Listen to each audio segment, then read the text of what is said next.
Recording in progress. Hey man, how are you doing today? I'm good, Donald. Yeah, yeah. How's the weather down in Austin, Texas? It's breezy today. I mean, I've never seen wind like this. I just, and it's warm. So I thought it was gonna be kind of, sometimes breeze means like, kind of northers coming in and it cools things down. But it is like 75, 76 degrees and it is just breezy. It's the weirdest thing. Well, 75 is not as bad as it was when I came to visit you before. Well, not that I came to visit you. I came to visit. We met. How did we meet? Yeah. You came to Well, Sansbar, yeah. yeah, I came to Sansbar. Well, obviously your digital presence and the work you do with Sansbar and promoting a recovery lifestyle that's fun. And but I came to visit my daughter in Austin, and the timing was amazing. You were having an event at Sansbar, and I got to come and visit. And there's nothing like rolling into a new town and having some sober fun somewhere, some recovery friendly, recovery supportive something going on. And y'all had it going on. Well, I mean, I was really glad to meet you, and it was just like the stars lined up perfectly. We have a great event that night, and just a lot of fun. I mean, that's what I believe is the key to long term recovery is having a life filled with fun, adventure, a life that you want to stay alcohol free for. Mm-hmm. Well, that's kind of the purpose of this podcast is we're kind of highlighting folks who have resolved a chaotic relationship with alcohol or other drugs, and but they're having fun now and they're creating and they're making their lives extraordinary and their recovery is contagious and they're trying to encourage other folks to come get them some too. And I was picking up that vibe from you, Chris, for sure. Cool. So do you identify as a person in recovery? I do, yes, absolutely. How I identify myself has changed over the years for sure. But I've been alcohol free since February 16th of 2007. So in a few months, I'll have 15 years. How about them apples? I celebrated 17 this month, along with a couple friends of mine. The first guest on the show, Eric Jennings, celebrated 24 years on the 26th of this month. Our second guest, Roxanne McDonald, celebrated 24 years on the 8th. So it's just lots of good times. I love it. And I think that um, I'm so encouraged and inspired to see new people coming into recovery. But I love the fact that there are some people who have been around a while. It shows me that it continues to get greater the longer you stay alcohol free. And it's always been an inspiration for me to see people that have more time than I do. It shows me that this is a road that's worth continuing to walk down. They don't look like they've been trudging uphill with a backpack full of rocks through a veil of tears. Yeah, yeah. Right on, right on. So, what does recovery mean to you? We don't all agree on what that definition is, nor should we. But, broadly speaking, man, what does it mean to you? A daily decision to love myself. Yeah. Oh my God. Yeah. Like I wake up every single day and I have to make a decision. Like today, are you going to love yourself? Are you going to give yourself grace? Are you going to be good to yourself? And every day for the past almost 15 years, days not always been the best, but I've also, like, even in the bad days, made a decision like, even if you didn't do the best thing, you did something wrong. Like I straight up did something wrong. And I've done a lot of that in the past, Same. 14 years. Like I'm not a saint. But even in those moments, I'm like, okay, I still am worthy of being loved. And whatever I did, um, it's not bad enough to condemn me to the way things were before. So yeah, that's how I would define recovery, because I think people's definition can change and evolve, and we all see it differently. Yeah. I think some people look at, kind of clinical way of looking at this or spiritual way of looking at this. I there's no wrong way, but for this person, I definitely think that it is about, especially days when I'm not all on fire about recovery, like to wake up and say, you know what, I'm not on fire about it today, but you know what, I'm gonna get up and do it. I'm gonna get up and do it. I'm gonna get up and be myself and love myself enough to keep walking. Man, I love it. I love me. And my definition of recovery has evolved over time as well. And there was a clinical background where it got in the weeds for a minute there. And you have a bit of a clinical background yourself, Chris.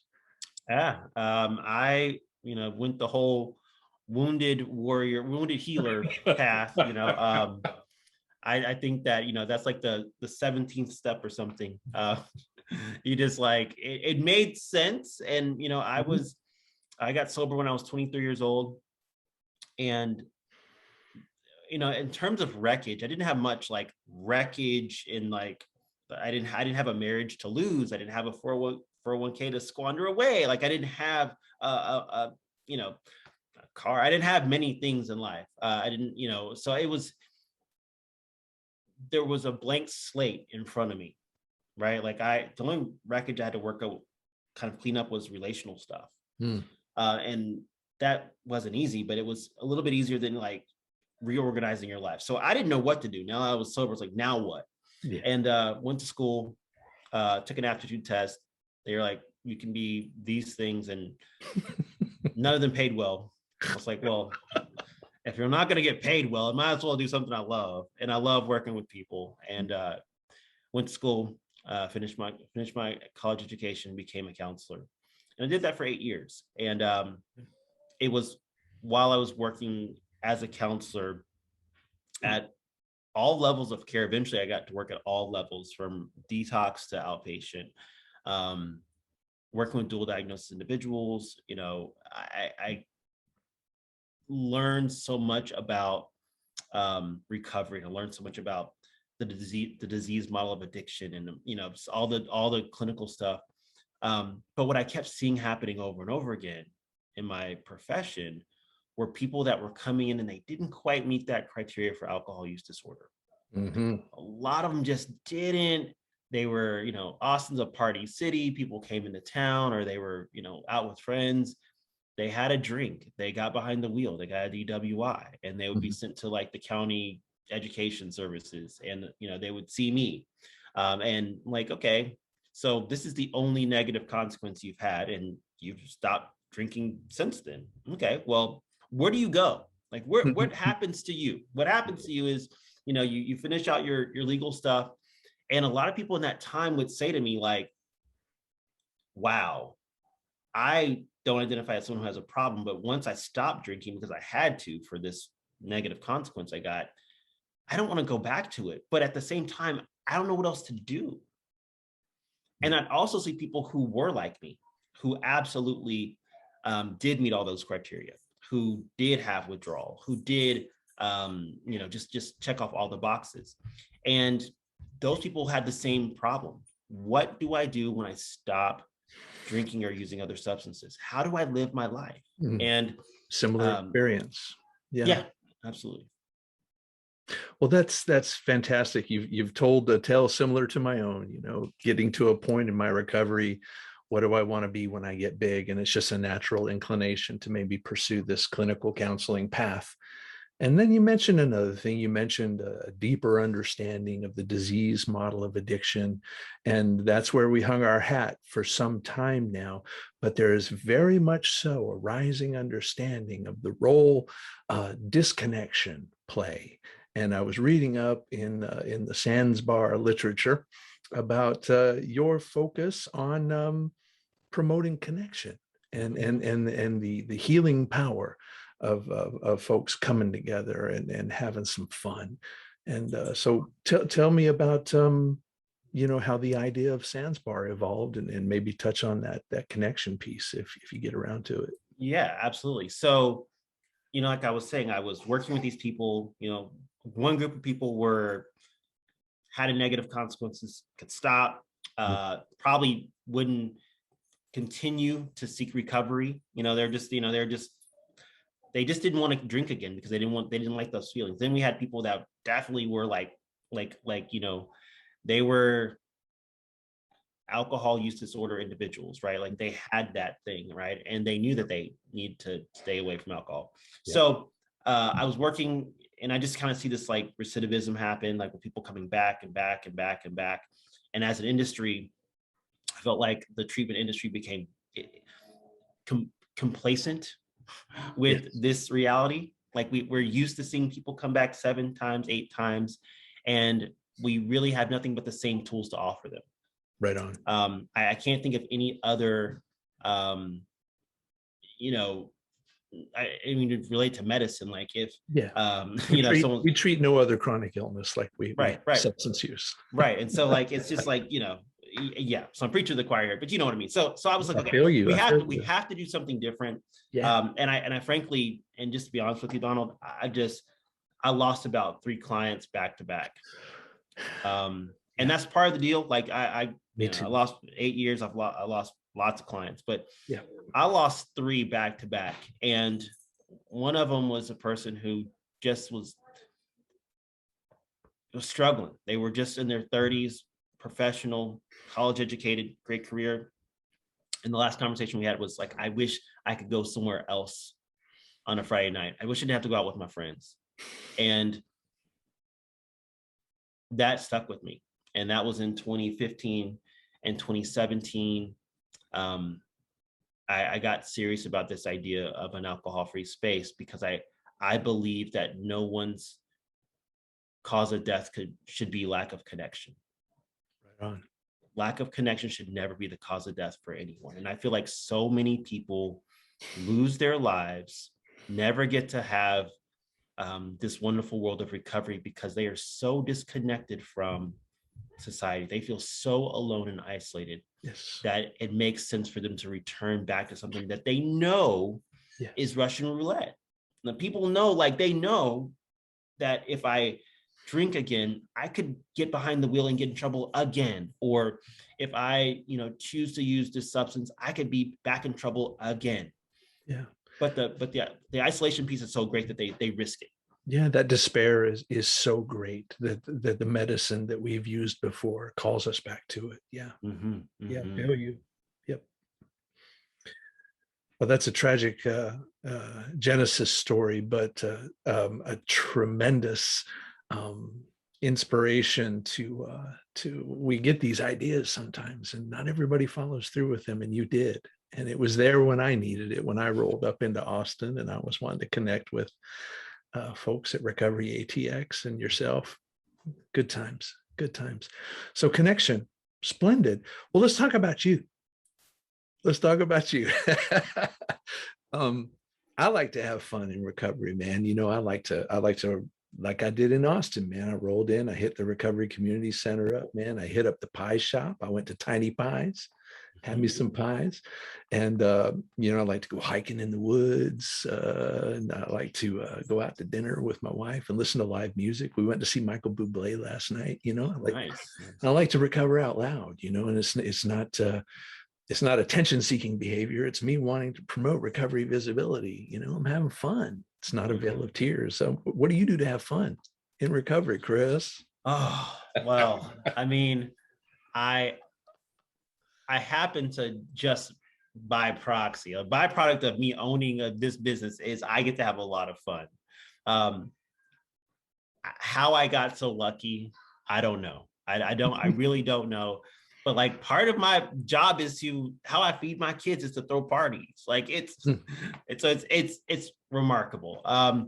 But when I'm not, having fun at the bar, I'm having fun hiking, kind of like you. I love nature. Nature absolutely saved my life. Big part of the reason why I chose to stay sober. I realized how nature just made me feel right-sized every single time. Nothing else. Now, relationships don't always guarantee that right-sizedness. Your job, profession doesn't always guarantee that right-sizedness. But this planet and the nature that it offers always makes me feel just the right size. Never too big, but also never too small. I always feel like I'm just right. I am not a blade of grass, but I'm not a mountain either. I am somewhere in the middle. And I love that about nature. So you'll find me in nature. I get up and run on a good day. I get up and go run at 5 a.m. before the world wakes up. Love doing that. That's fairly new. I just started that about 2 years ago. Keep it up. But thanks. And what else? I love to write, spend time with my family, got a wife and 2 kids. But most importantly, it is about having those smaller, more quiet connections with my friends. I really crave connection, because I think that for me, the core of my drinking was seeking connection. Yes. The first drink I had was because I wanted to connect to a group of guys. They were all drinking. And even though I just had this sense, it was my gut. My gut said at 16, like, do not do this. It will not end well for you. And I knew it. And I've since trusted that gut on many other things in my life, and it's been right. And so I knew then, but the potential for connection was so great that I had to have this experience. So it's been, my drinking was all about connection, and then my recovery has been all about connection. Yeah. And I love the idea of recovering out loud, or living out loud. I think that I'm glad people are saying that nowadays, and I'm glad that we're talking about that. But I think that at some point I want us to get to a point where we're just living. Like, we don't have to say, and this is me out loud. It's just like, no, we're living, and if enough of us do it, it will feel normal. I think that we're all working towards that day where it's just normal for us to go to concerts, to go on vacations and trips. And when we think of sobriety, or we think of recovery, we think about those parts of it. Yeah. I think that day's coming. That day is coming. Just live out loud. Yes. I dig it. So what's going on with Sansbar? Do you have anything to promote in the coming days and months? Oh, well, let's see. There's always something happening at Sansbar. I am planning a national tour. Yeah, you so goodness gracious. I'm going to hit a couple of them dates too, I guarantee. Come on. So just in January alone, January 2022, for Dry January, we're going to Atlanta, Seattle, Boise, and Charlotte, North Carolina. We were going to go to Raleigh, but we ended up going to Charlotte because it looks like it's got a little bit more of what we needed in the way of like venue spaces. And I think people will travel. I think people, I will. I hope so. I hope people travel. Someone sent me a screenshot of their plane ticket. They're flying from New York to Atlanta, so they can be a part of the Atlanta. So people will travel. And these experiences are going to be great. It's going to be lots of fun. Most importantly, it's going to be an opportunity to do just what we were talking about, just to celebrate being alive, to make memories, to make connections with each other. This is not going to be just a happy hour. This is going to really be an opportunity for people to share a little bit of themselves with the stranger. And have some great drinks while doing it too. Great drinks. So Sans_bar on Instagram. You have a link tree that you can jump onto there to find out where all your presences are and find out what's going on with you. And I'll post some cool stuff with it, with this episode, to try and get folks to jump on board. I know I'm going to come see you. Oh, yeah. Probably going to come to Atlanta too. That's where my good friend Eric Jennings lives, the musician on the first episode. He is a splendid fellow. How about a message, Chris. And I hate to put you on the spot, but we always end with some kind of message, because millions of people are going to listen to this episode, and I want you to holler into the microphone and lay down a little wisdom for them if you got something to share. Let me think. I'm gonna say what I always say when it comes to things like this. You cannot fail. When it comes to getting healthier, living a better life, stopping or slowing your alcohol use, you cannot fail. You only fail when you stop. Because it's a decision. Just like I said, the decision to get up every single day and love myself. I believe that if you're trying to live better, the attempt is progress. That's it. The attempt is the thing. Love yourself. I love your definition of recovery, Chris. It is. I'm going to go back and listen to it over and over and over again. I've never even articulated it in that way. I mean, for it to come out of my mouth, it seemed like an authentic inspiration in the moment. Yeah. Thank you for facilitating that question in this conversation. I, again, look forward to talking with you more. I genuinely enjoyed meeting you in Austin, and I look forward to connecting with you across the country now. Across the country. Right on, man. Well, listen, have a good day, my friend, and I'll see you soon. Thank you. Yeah. All right. So that'll be a nice little end.